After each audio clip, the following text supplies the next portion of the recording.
On trouve la première trace d'occupation du hameau des Maçons depuis 1248. Vous voyez, ça remonte très très loin. Le premier moulin date de 1317. Vous avez la maison d'habitation des meuniers de génération en génération. Qu'est-ce que l'on peut dire de ce bâtiment? On peut le qualifier de typiquement forésien. Pourquoi? C'est à cause de ce balcon qui est ici. C'est ce que l'on appelle une hêtre ou galerie forésienne. Sa particularité, c'est que ce balcon, cette hêtre, est abrité par une avancée de toit, vous voyez, ce qui permet aux propriétaires de pouvoir faire sécher les différentes petites récoltes, ainsi que le linge. On ne craint pas la pluie puisqu'on est protégé par cette avancée de toit. Vous avez ici ce qu'on appelle en forêt des bachas. Alors celui de droite est un ancien bachat, mais par contre celui de gauche est un ancien saloir qui était situé ici dans cette cave. Vous avez ici une table de salon de jardin qui a été réalisée avec des pierres de moulin. Celle qui est très peu épaisse, qui sert de plateau, est une meule de moulin farine. Celle qui sert de pied est une meule de moulin huile.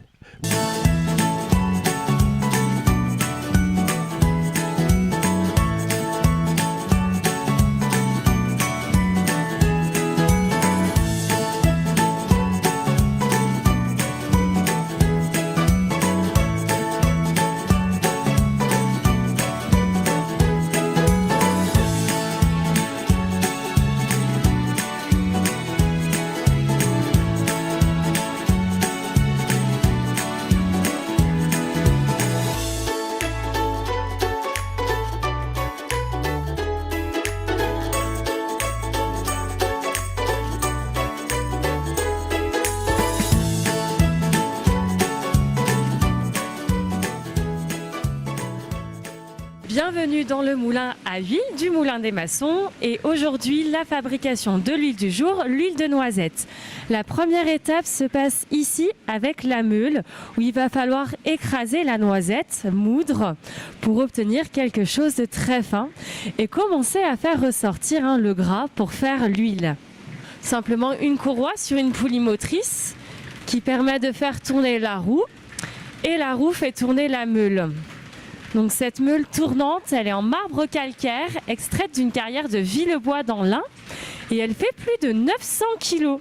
Alors pour faire 1 litre d'huile de noisette, il faut 2,5 kg de fruits. Et on fait à peu près 7 à 8 litres d'huile par pressé.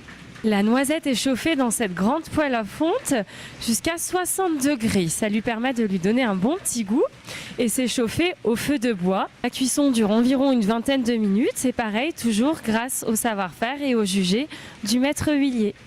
Quand on fait du colza, vu que la particularité c'est du colza grillé, on monte un peu plus en température jusqu'à 80 degrés pour donner ce bon goût de grillé.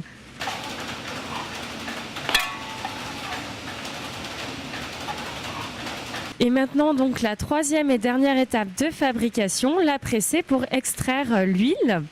Donc on va presser ici grâce à cette presse qui fonctionne avec une pompe à piston hydraulique. Elles sont mises en bouteille sur place après environ une bonne semaine de décantation. Donc voici le rouet qui permet de faire tourner les machines du moulin, puisque le moulin tourne grâce à la force de l'eau.